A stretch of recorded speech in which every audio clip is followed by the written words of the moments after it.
air intake clamps, they are generally thinner, smaller, and require a little bit more careful attention to be effective.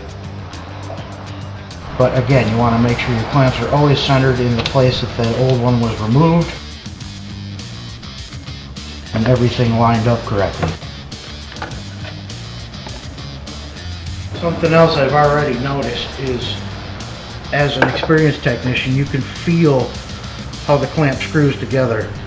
In other types of clamps, or the cheaper types of clamps, you can feel that it's going to break away, or that it's not going to get tight enough. These clamps don't require a lot of tension, but you can feel the tension working right away, and it's much more heavy duty. These clamps generally feel better in your hands. They're staying put, they're not sliding around, they're gripping, easy to install.